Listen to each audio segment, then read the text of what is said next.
Welcome back to the Time for Heroes podcast. This week I'm joined by Gemma Clarke. Gemma Clarke was the original drummer of Pete Doherty's band Babyshambles. We spoke about Gemma's early life growing up and how she came to be in the music business. We also touched on her other bands, the Suffragettes and The Krak, right up to her latest band that she's playing with, JW Paris. And also we spoke about Nambucca, which her family ran. At the end of the podcast, Gemma picked her heroes to come for dinner and which she would cook them. So I hope you all enjoy the podcast, guys. I'll be back very soon with another one.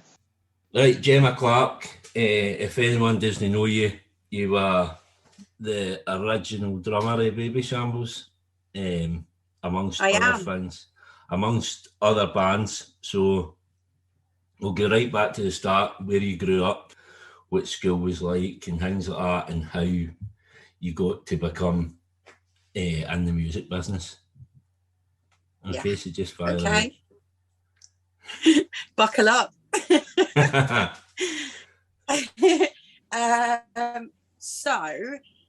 My dad is a guitarist, so I grew up with music all around. Mm-hmm. Actually, he used to play guitar to us, me and my brother, instead of bedtime stories. Do you know what I mean? We'd just get a guitar solo. Right. It's great. He opened a rehearsal studios about 30 years ago now. Mm-hmm. Just in London, and it ended up being quite not the centre, but close to the centre of the Britpop 90s, the rave scene, and then all the bands that were coming through. Right. So when I was 11, 12, 13, that kind of age, a lot of the bands that were in the charts and people were listening to and talking about were sort of my friends. Do you know what I mean? It was really, when I think back, it's pretty lucky. I mean, it was great. So Feeder, Kula Shaker, Skunk Anansie, that scene, they were all around me. And when I was about 13, me and my best friend from school decided we was going to be in a band. We were going to start a band. He couldn't play, I couldn't play, and I actually wanted to be a bass player. So we went to the studio after school in our uniforms, and my dad gave us a guitar and a bass guitar and shut the door on us and just sort of left us, making horrendous sounds, horrendous noises, thinking that we sounded amazing. And he came in about an hour later and showed her some chords, and he showed me strap the bass on, this huge bass on a little 12-year-old, and showed me some chords, but I couldn't do it. What I was doing was I laid it on the floor and was tapping the strings with my fingers. Right. So he came in and he's like, "Sorry, Gemma, you're a drummer." I was like, "No, I want to be a bass player." I was a bit obsessed with Sid Vicious. I thought he was really cool, all that running around, pulling faces. So I wanted to be a female Sid Vicious. And no, my dad said, "Sorry, Gemma, you're a drummer." So I went, "All right, I'll have a go." And he just gave me drumsticks, said, "Cross your arms like this hand does that hand does that." And that's kind of about as far as my lessons have ever gone. Right. I just was left with my own devices. Time went on, and I used to run up and down the corridors knocking on all the band's doors. Mm-hmm. Going, "Oh, can you show me? We was hanging around, like I said, Feeder, Skunk Anansie, Kula Shaker, and Placebo at the time. Friends with them all, and I think we were novelties at the studio.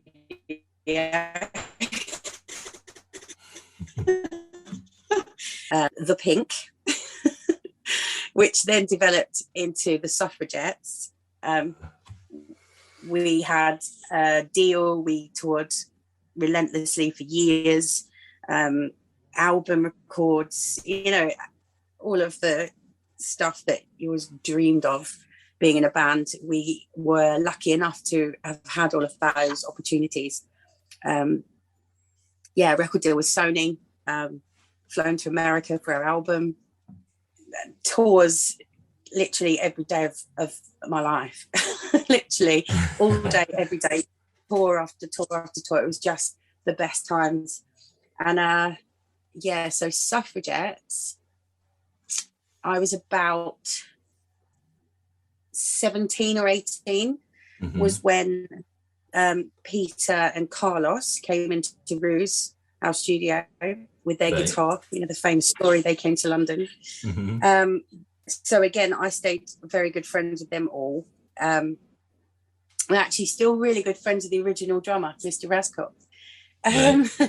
But that jam came, the Shambles jam came about. So Libertines were off being rock stars, causing their big scene and their big scene.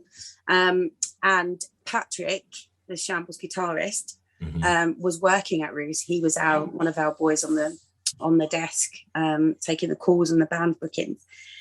And he rang me about stupid AM and was like, "Oh, do you want to come and have a jam with Peter?" I was like, "Yeah, not now." And he was like, "No, now." I was like, "You're having a laugh. I'm not getting out of bed. It's like 2:00 in the morning." But long story short, I did go. I had to knock on my dad's door. I was about 19, 20. I was like, "Dad, I've got a jam with Pete." And he was like, "Well, go on then." Like, why are you questioning them? It's like, all right, I'm off, bye.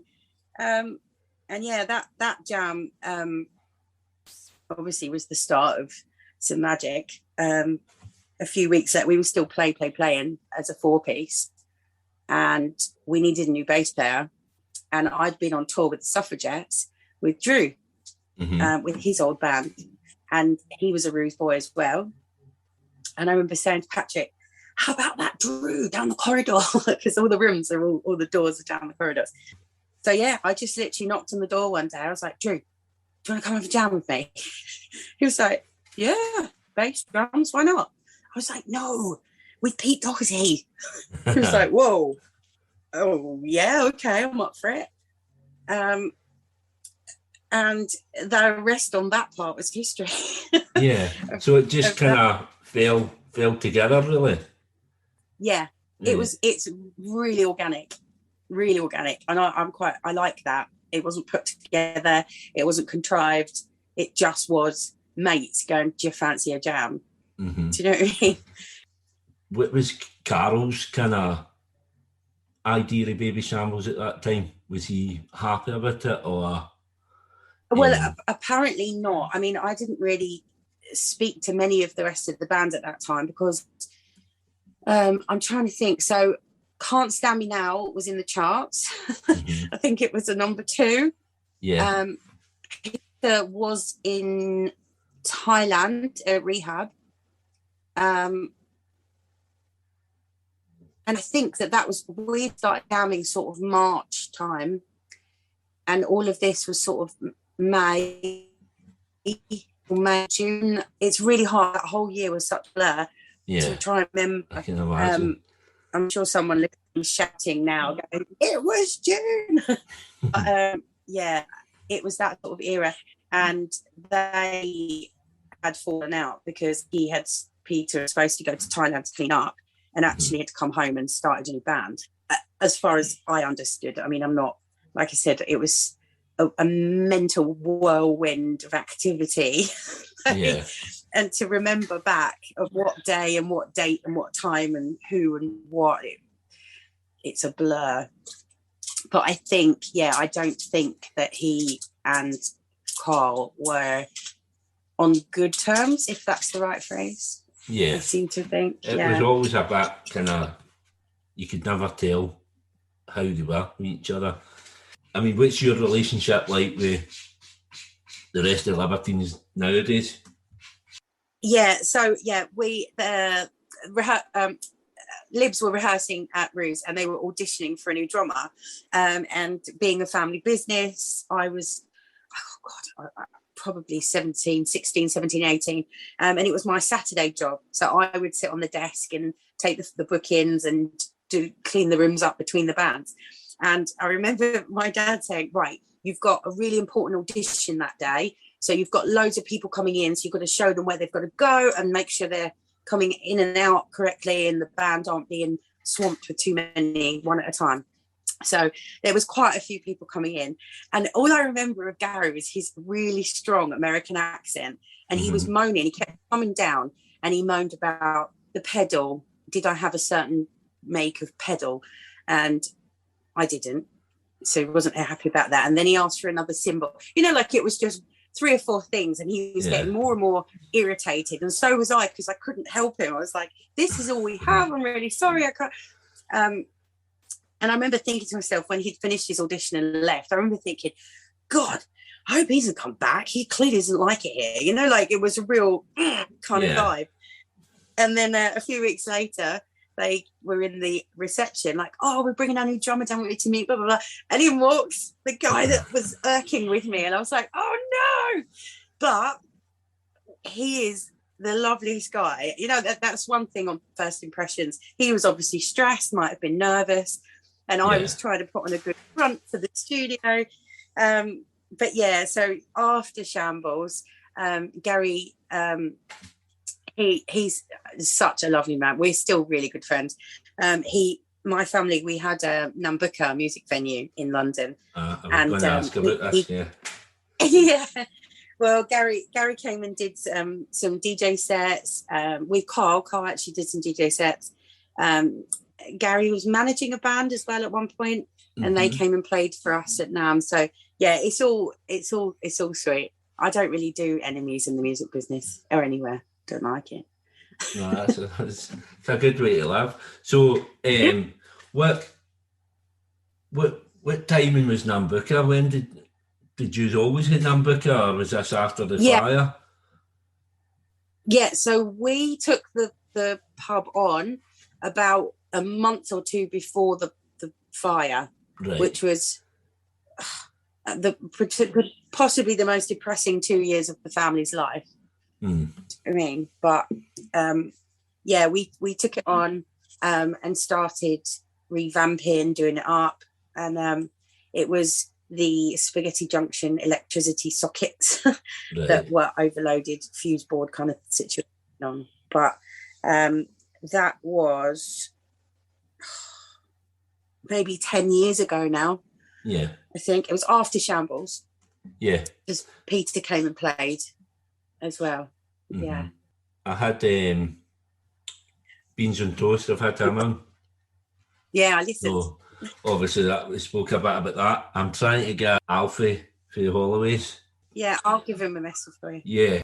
So obviously we kind of spoke about the beginning of Babyshambles, and you went on to record the single. You were on Kilimanjaro, weren't you? And yeah, the B-side for that, you drummed on that. Man, yeah. The Man Who Came to Stay with it.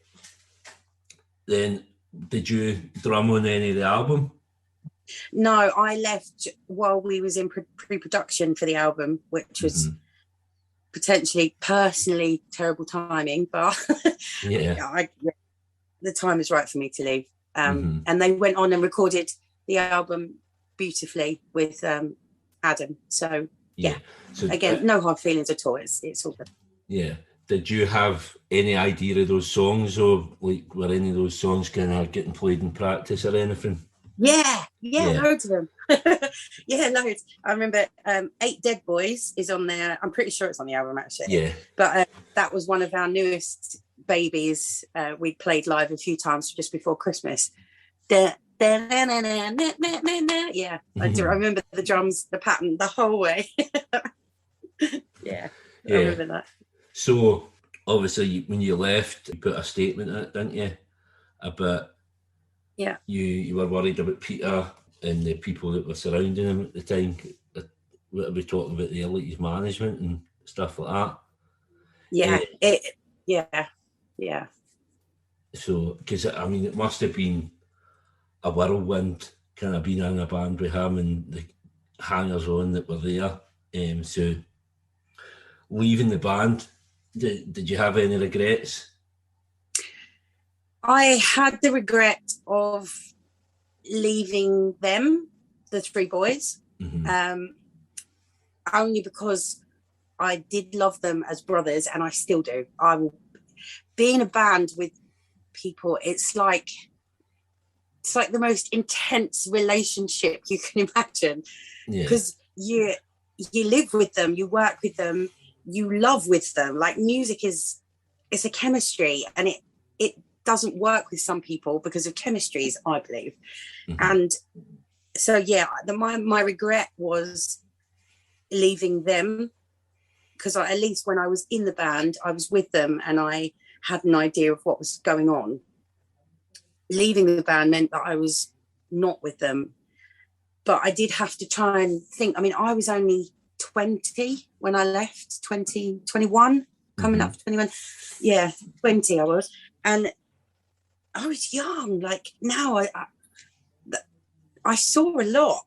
Do you know what I mean? And not just music. It was an amazing time career-wise.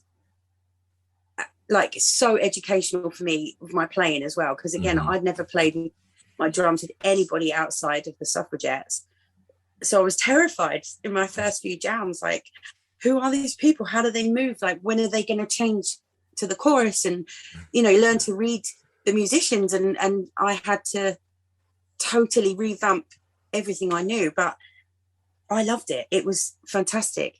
So my only regret was just leaving them, because the sound was so different as well. With once they'd recorded and got their new drummer, it sounded completely different to the Babyshambles that I knew and loved. So do you see what I mean? I was looking at them and listening to as a whole other band. Right. The boys that I knew and loved and the music that we made is so completely different.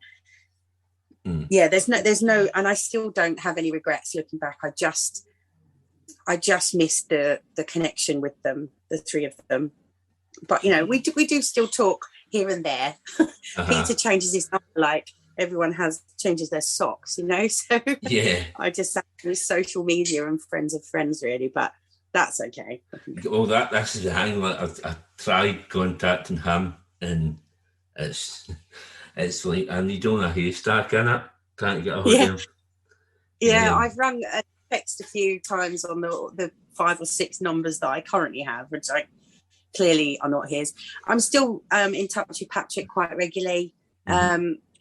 He and I were friends way before the band anyway, because of the studios and my dad.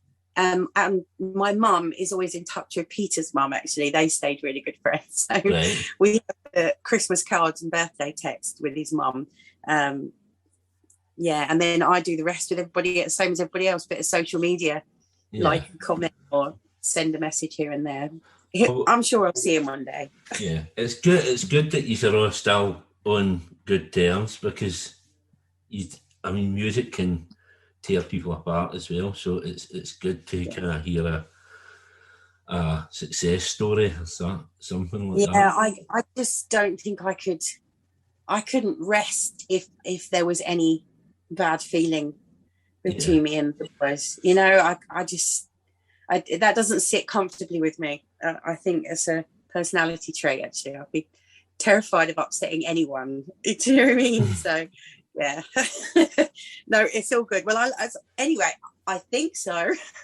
They may tell different stories, but... No, you strike me as kind of, you get a vibrant personality, kind of I'd imagine you bring the room together. And I'd imagine you were a good part of kind of holding the band together at that time as well, and getting it to the place it was and the place it was going to go. So what happened then after Babyshambles? Was Suffragettes still a thing at that point as well? Yeah, so Suffragettes was sort of on a hiatus.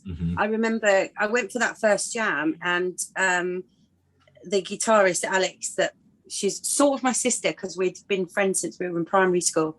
I remember her being like, wait, you went and jammed with somebody else, like cheating on me. Like, no, but it could be amazing. It's just a jam. Like, it wasn't, hey, do you want to join this band? It was just, do you want to go for a jam? And then we had a gig. We played at the studio, and then it just rolled on. We ended up with some gigs in Stoke-on-Trent a few days later. And I remember just saying to the band, like, I'm going to do this because it's really good fun and they want me. I've never been asked to play drums for anyone else. Like, come on, girls, cut me some slack. And it's fine for a few months. We sort of agreed that it'd be a bit of a hiatus for the Suffragettes and see where this goes. And yeah, so so you know the Astoria, the horrendous gig that no shows riot thing. Yeah. The girls were actually in the crowd down there because they'd come to see me. I was like, girls, I'm playing this Astoria. Oh my gosh. And they were all there. Yeah, there was a few months that I was rehearsing on the same day at the same time with both bands. Yeah. Suffragettes were upstairs, Babyshambles was downstairs. And I remember doing half an hour between each, thinking, on like my third time running back upstairs, thinking, oh, I'm so done with this. I can't do two bands. This is so much hard work. And so, yeah, once I left Shambles, Suffragettes hit the ground running. We just picked up where we left off. There was quite a bit of interest gig-wise. Loads of people like, oh, Gemma from Babyshambles.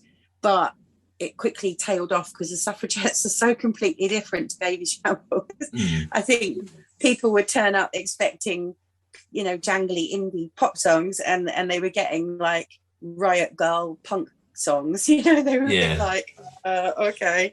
But yeah, the Suffragettes, we went on for another 3 or 4 years after that. Yeah. What was the script really writing and things? Who did the writing? With Shambles? Suffragettes first. So Suffragettes started, Alex and I, so the guitarist, because I'll call her my sister. We always called each other sisters because we were so young as friends. Essentially, the bones of them were Alex, but we lived together for 20 years or something as teenagers. So we were like angsty teenagers in our bedrooms, thinking we was being really, you know, 90s, you know, angst-ridden, writing our songs with an acoustic guitar and pen and paper. But then in the studio, it was pretty four ways. It was really good fun. I used to love writing songs with the Suffragettes, actually. And Shambles, as you can imagine, is pretty much just Peter and Patrick. They would have quite conflicting song vibes at the beginning. You know, Fuck Forever. I want to say that. Don't swear on this podcast. I was thinking, can I say F forever? No, that is really cheesy. But that song, that was originally just a riff that Patrick and I used to mess around with in sound checks. And then the best one, so Man Who Came to Stay, that is, I'm not going to hum it, but everybody can think of the intro guitar riff. And the drums are double time. So it was originally, it was a bit of a tongue-in-cheek headbang half-time kind of riff that Patrick and I used to mess around with, like and we were playing it in rehearsal one day, and Peter just started singing over it, just like that, and I suddenly thought, oh, I can't have half-time in anything that this band does. It's not a stompy kind of band, so I quickly double-timed it, and the song was born. Yeah. So, would you get a writing credit for that? No. Drummers don't get those kind of credits. So, after the Suffragettes, am I right in saying that it was another band, The Krak? Yeah, The Krak. Is that the right way to say it? Yeah, The Krak. Right, so what's The Krak with The Krak? Yeah, that's brilliant, isn't it? We thought we were so clever with that name. So the Suffragettes, the guitarist, lead guitarist, and other vocalist Claire, she and I were writing these, like, I'm going to say silly party songs, but that sounds like, you know, Agadoo or something. They weren't like that. But we are a similar personalities. We're all a bit silly. We love to go out and have a good time. And we'd started writing all these silly songs on the side that weren't really fitting for the Suffragettes. And she and I just had this really silly idea. Why don't we start a little side project? We'll get 2 boys in the band to so that it's different to the Suffragettes, and go from there. Like, just jam these songs out and see what happens. And that silly little side project then birthed one of my bestest friends in the world, Tom from The Krak. So yeah, we went on to The Krak. So 2 boys, 2 girls. And it was some of the funniest times of my life. Like, that band was so much fun. It was just brilliant. We realised pretty quickly that we weren't going to fit into any pigeonholes, no genres. We weren't cool. And it sort of shook off that cool indie vibe that I had, NME vibe from Shambles, and the Kerrang kind of punk rock vibe with the Suffragettes, and we just did our own thing. We lived our own rules and made our own kind of music and our own scene. So yeah, we started that with a club night. We did once a month. We would do it at Ruse. We would book some of the hottest bands we could find at that time, that was, and try and convince them to come and play our like exclusive studio warehouse vibe club. So we could play. What sort of bands are we talking? Yeah. Oh gosh, did anyone get famous? I don't think so. Do you know what? I don't think anybody broke. We did end up supporting though. Florence and the Machine. The Holloways, because they're all still good friends of mine at the time. And what was his band?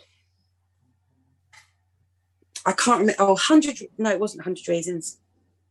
I can't remember. There is another band. I can't remember. But it was an era kind of scene. Noel Fielding used to come to our club night, though. That's one thing. But we would have it sold out every month. There'd be like 300 or 400 people queuing to get in, and we couldn't believe our eyes. Like, all these people turned up. The Krak did some pretty amazing stuff that bands have never done before. We played on the Orient Express, the steam train. Yeah, we played that. We Space Hoppers, those silly inflatable things. How many bands have played on the Orient Express? No, they haven't. So we were the first and only band. Well done. We opened the gorilla enclosure of London Zoo. We had the police called to us because we fed the pigeons at Trafalgar Square, because it's illegal to feed pigeons. So we said we was going to feed pigeons via the press, and the police turned up. And we did Space Hoppers on the Millennium Bridge, and we were actually in the Guinness Book of World Records, because there was the most people space hopping in any one small place. Amongst other things. We played Glastonbury. How about that? Mega. Saturday. Yeah. And we did The Krak and Friends. Beans on Toast. He came up and did a jam with us on stage. Twice that weekend we played Glastonbury. Yeah, Did anyone else said that? That sounds wild. that actually sounds like more fun to be in The Krak and Babyshambles. Oh, The Krak. I mean, all the bands are completely different, but The Krak was exactly that. It was The Krak, and it was a crack, and it was just brilliant. We think, oh, what weird stuff and stupid stuff can we do now? Like, it's all on YouTube though, guys. I'm going to check some of that out tonight. I'll go back to Nambucca, because obviously I spoke to Beans and Toast, and I'm trying to get Holloways, and obviously yourself. So obviously your family had it. Is it your dad then again that kind of? Yeah, mum and dad. Yeah. Yeah. So were you just kind of taking over London, buying up all the good venues and things like that? I wish we could. No, we So we've had Ruth, our studios, forever, and my dad's, he's a trier, and you got to dream big. You got to have a go, and he gives everything a go. And the one thing that I think the mentality came from the Krak. So the one thing that the London music scene seemed to be missing to us was a proper, like a scene pub venue. And we didn't actually look for Nambucca. I knew it. I used to hang out there a lot, actually, with all of the guys before that you were mentioning that have been on to toes, like Jay and the Holloway boys. I would be hanging out there a lot, but it wasn't somewhere I thought of. I was just thinking my dad may get an empty venue, but the brewery guy that he was talking to said, do you want to have a look at this one? And he said to me, oh, I'm going to go and have a look at Nambucca. And I was like, oh my God, how weird. Like, I was only there the other day. And so we ended up taking it on. It was a massive project. Do you know what I mean? For what we wanted, it needed quite a lot doing. And like I said, it was, the first thing was the prehistoric electricity board. Yeah. So that must have just been overloaded. I don't know exactly, but it was a horrendous time, especially for the people that lived there. I mean, it was awful. Yeah. And because we were friends, I would have hated the thought that we've just come in and burnt the place down. There was a lot of people's opinions and rumours going around, which I would like to completely squash once and for all. It was absolutely the worst times of our lives because we'd just taken on a new business and we couldn't run it. Yeah. It was not an insurance job, as the rumours say. It was absolutely horrendous time. And hindsight is a wonderful thing because in hindsight, we ended up having the pub have to be rebuilt. And it was epic. I mean, it probably would have been epic before the fire, of course. But like you say, hindsight, like I said in hindsight, we ended up with a brand spanking new pub. And the timing of that was horrendous. I think if we'd have got the 2 years before, the music scene just started to change. And it was all about, you'd buy your tickets to go and see a specific band, or you go and see your mate's band, you drink in the petrol station or the supermarket off license, go in, see the band and then leave.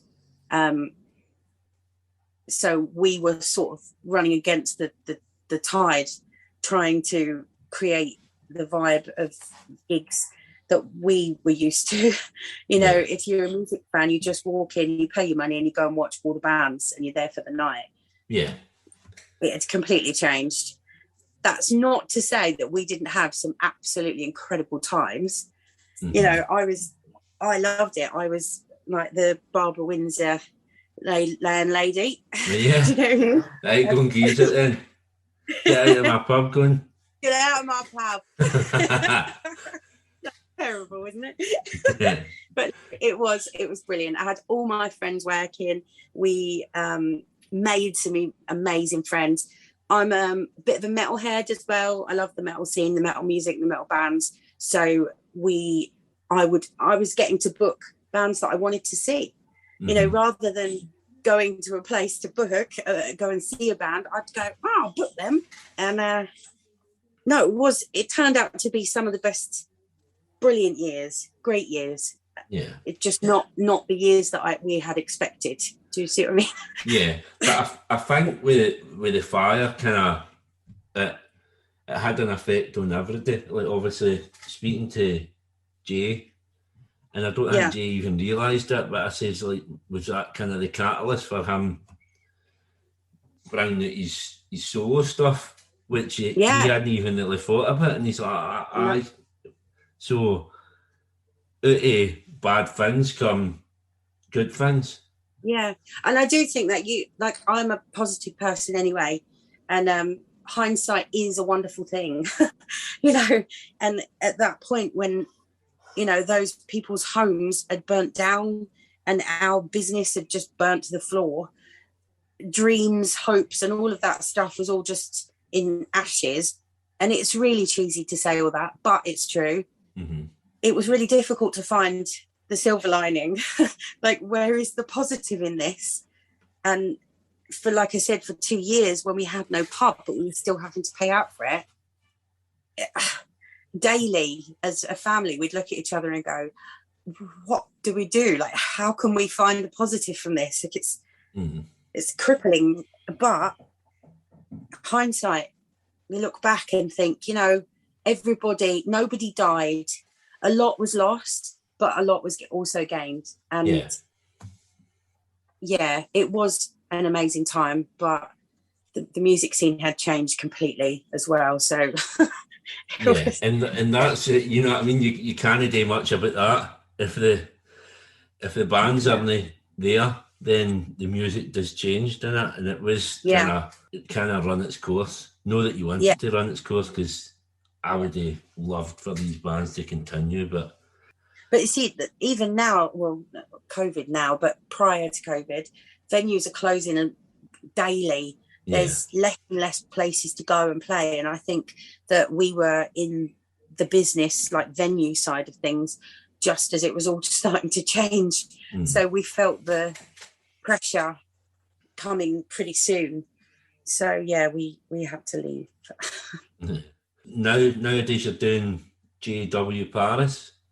Yeah. So what was when did the Krak finish?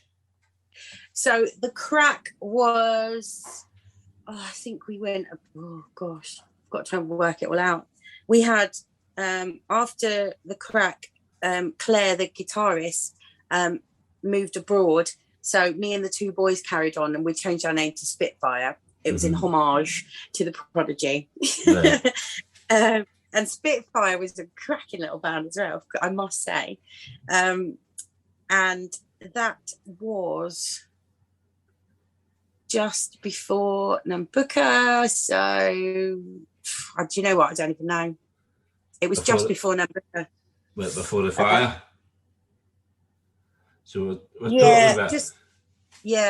talking about 10 years then.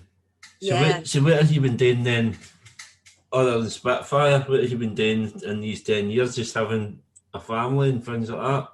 Yeah, so I had, after Nambucca, was when I had my children, and I just kind of said to myself, like, up to my eyeballs in nappies and bottles and soft plays and coffee mornings. I was like, do you know what? I've accepted it. This is my life now. I'll stop, you know, drinking coffee and sitting in soft plays and moaning about it. This is my life. And I relaxed and I started to have a good time. I was enjoying being a mum. And that was it. I had no more personal want in life, if that makes sense. No more personal dreams. I was just like, I want my kids to be healthy, happy, and that's it, really. When they're old enough, I'll tell them stories of how mummy used to be a rock star and whatnot, and live my life in quiet moments on YouTube, like, you know, my little memories. Remembering what used to be. And yeah, so last year, the second lockdown, Christmas time, we were doing live stream gigs, socially distanced, of course, from Ruse. And so I went down on a Friday with my dad to just watch the bands from a distance, of course, because there was no audience. It was just bands in the room. And yeah, I was just a bit of a night out, really, just not sitting at home. I'll just go and sit in my other home. And I met one of the band's managers, and he was nagging me to go and listen to this band, and you've got to hear it, and they want you should drum for them. I didn't really have the heart to say, look, I'm done. I'm not playing anymore. I'm just a mum. I'm not looking for anything. I'm happy. I just said, yeah, I'll listen to him. Yeah. Finished. Goodbye. You know, don't see him again. So the next Friday I went in, and lo and behold, his other band had booked, so he to play the live stream, and he was there again. I remember walking in and thought, oh no, it's that bloke. He's going to make me listen to that band. So I thought I'll front in. I just said, yeah, look, I didn't listen to it last week, but I promise I will today. And I did. I got in my car when I left and drove back and straight on Spotify and listened to JW Paris. And I was absolutely blown away. It was brilliant. I loved it. And it was, so I'm like I said earlier, I'm quite more of a metal rock punk, like a heavier edge music. But I do love pop. And this band just seemed to sit beautifully in the middle of all of that for me. It was just heavy enough that I liked it and just heavy enough that I could sing along. And I remember messaged that guy straight back that night, and I was like, you have to get me jamming with these guys. But because of COVID, we couldn't. I can't just form a bubble with strangers or whatnot. So we was chatting loads over Facebook, and I took myself off into the studio 3 nights a week. I sort of set myself a challenge of learning all their stuff. Bit of an exercise, really, because I'm thinking I haven't drummed in years. And if I'm giving it all the big end, like, yeah, I used to be in Babyshambles, blah, blah, blah. And I haven't played and sat behind a kit in how long? And if they lift these restrictions and these boys want to have a jam, I need to be able to walk the walk. You know what I mean? So I did. I locked myself away 3 days a week. I went into the studio and just played my head off. I learned all of their stuff, all their back catalogue stuff. I used to just jam along to just random tracks that I loved. And when they called, like, okay, the restrictions are up, do you fancy a jam? I was so ready. I was like, yes. My head was back in the music again. I was loving it. And the rest, they say, is history. It's been quick because I'm like, I feel like it's all brand new. I'm like, brand sparkly new. So that single, the new single that came out, is that the first one with yourself on it? First one. Yeah, right. Because it's actually really good. It keeps coming up on my Spotify, and it kind of, I think it's got a wee kind of Nirvana type sound to it as well, which it's good. I like. So what's the plans then going forward? Well, we had loads of festivals and gigs all booked for the last month. So I was like, I think I took it way more personally than anybody else did. I was just like on my knees, like, Boris, I'm just playing drums again for the first time in like 10 years. Can you cut me some slack here? But we managed to get some rebooked. So my live drumming career begins again next week. Woo! On the 29th. I'm so excited. So we've got gigs all next week. The 29th of July. So whereabouts can people see you? So the 20th. In fact, you might want to do me your full tour schedule for the next year, just so that is it on the podcast. Yeah. Well, all I've got is 3 dates for the end of July. If it goes out next week, then never mind. I'll tell you anyway. Yeah. So Thursday we're in Brighton, the 29th. Friday the 30th we're at Camden, Fiddler's Elbow, and then Sunday the 1st of August we are in St Albans, the Horn. Right. There's a few scattered through August, but we're a bit nervous about talking about it in case we get these lockdowns constantly. So we're just taking it like week by week at the moment. So where are you playing in Brighton? Thursday 29th, the Hope and Ruin, I think it's called. Right. I was in Brighton last week when I was down south. I was in Brighton. It's great there, isn't it? Every time we go down, because obviously my in-laws stay in Crawley, so we go down at least once a year, and we always go to Brighton. So there was mods on the beach. It was roasting hot, 30 degrees or something, and there was like 4 mods on the beach with their big parkas and the Fred Perry t-shirts. Oh, really? Like they must be roasting, man. They look cool as fuck, but they must have been sweltering. Yeah, but they look good, so you know. Yeah. So and then we have EP out, probably, or a single will be from the EP, I think, September time. And then Christmas time is in... He's kind of releasing like a song like once a month or something like that, and then releasing the full EP. We're just going to, take it steady, because this is my new baby, and like there's only 3 of us, so I only have 2 boys to deal with, and they're just the best people in the world. I absolutely adore them. And so you said earlier about Babyshambles and kind of they were like your brothers. So what do you think of these boys? And do you feel like a mum to them? Do you feel like they're a mother figure? Yeah, do you know what, right? So it's funny you ask. I explained to them at the beginning how mega this is for me, because I'm so all or nothing. I can't just be in a band for fun. Like, it doesn't just happen. But like, if I'm in your band, this is it, right? Buckle up, because we're going to work. I like to rehearse a lot. I like to be on the phone all the time if we can't rehearse. Do you know what I mean? Yeah. So I said, I am now your band wife, right? So they are my husbands. They know it. They're happy about it. Well, I think so. They have no choice. They are my husbands. That's it. So yeah, I'm. Do you know what? I don't know if I'm like a little sister or a mother. I'm quite mothery anyway. Now I've got children. Naturally. Yeah, because you can't turn it off, can't you? You've always got that instinct now. Yeah. Well, Shambles, I was the little sister. I was baby G. Couldn't shake it off. But yeah, I think I'm just like a nagging wife to these 2. I might have to ask. Yeah, I'm a nagging wife. I'm gonna wear that badge of pride. Oh, that has been brilliant. I think this has been a brilliant chat. Obviously, as I've told you previously via text, the podcast called Time for Heroes, and we asked for 4 heroes.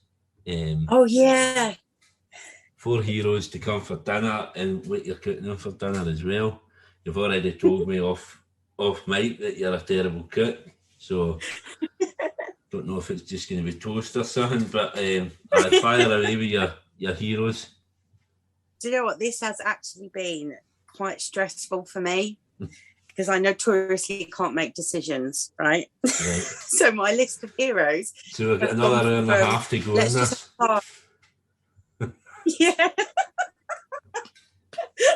No, I was thinking about it today, and I thought, I tell you what, I can't just have a dinner party, because I'm going to have to invite too many heroes. So I'm just going to have a party, and I'll give them some nibbles, because there's too many people coming.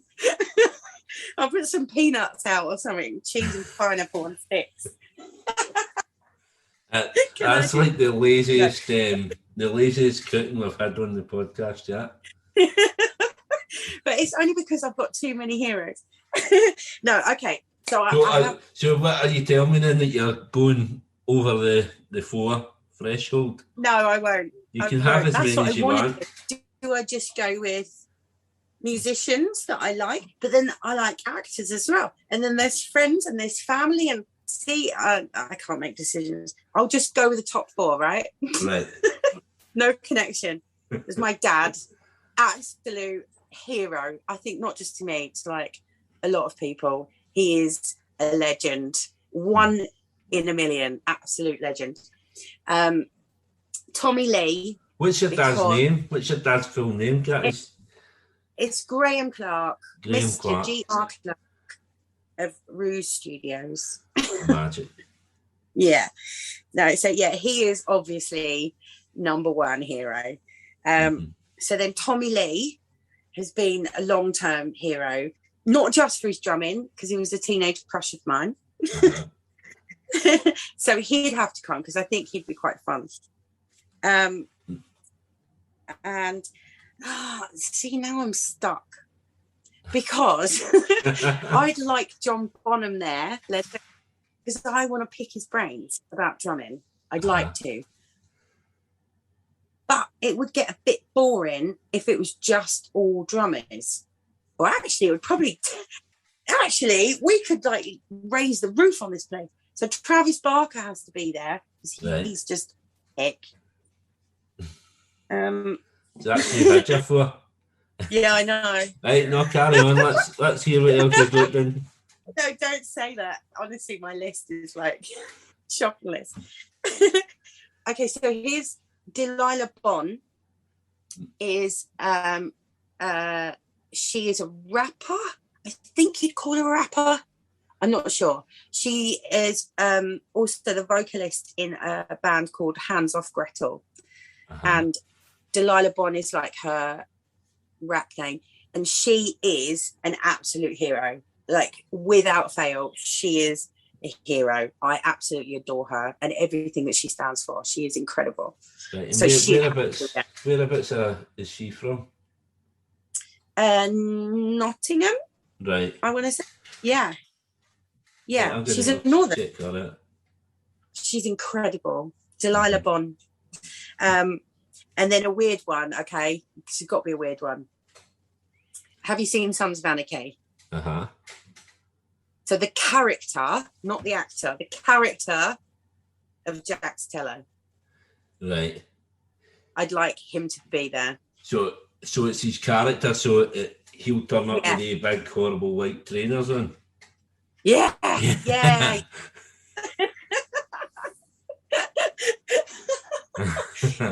They are one of the worst pairs of trainers I've ever seen. I thought you were going to say somebody good, like Chabs. Oh, good Scottish guy. Now, look, and Juice. I mean, come on. They're all incredible. I can't make a decision. There you go. Yeah. I'd have to have my two boys from the band in there, Danny and Aaron. They are heroes because they have changed my life. It's cheesy. It's cheesy as hell. And I would probably stick some pizzas in the oven because who doesn't like pizza? So, initially you said you were just doing nibbles and then says this after a couple of drinks, you're like, all right, let's get pizzas going. You see, you're not as bad as you thought. This is all we need. This is a massive bottle of Jack Daniels, right? It's quite common that everybody everybody likes Jack Daniels, surely. Yeah. So Jack Daniels, cheese and pineapples on sticks, peanuts. And then pizzas later. And then pizzas later if you have to. And I won't make them from scratch. Is that okay? Yeah, that's brilliant then. Honestly, you've been an excellent guest, man. Some fabulous choices. And it's been good fun. Yeah, it has been. Do you know that you're the first female that I've had on the podcast as well? Am I? Yeah. I don't know what it is. I've been trying to get people on, but you're the first one that agreed to it. I'll have to have a think for you. Go for Charlotte Cooper, Subways. I've got her on the list, aye. Yeah, because they're back. And Delilah Bonn. She is incredible. Have her. She's I'm brilliant. going to check her out. Yeah. Thank you for coming on. Sorry, just got me waffling now at the end.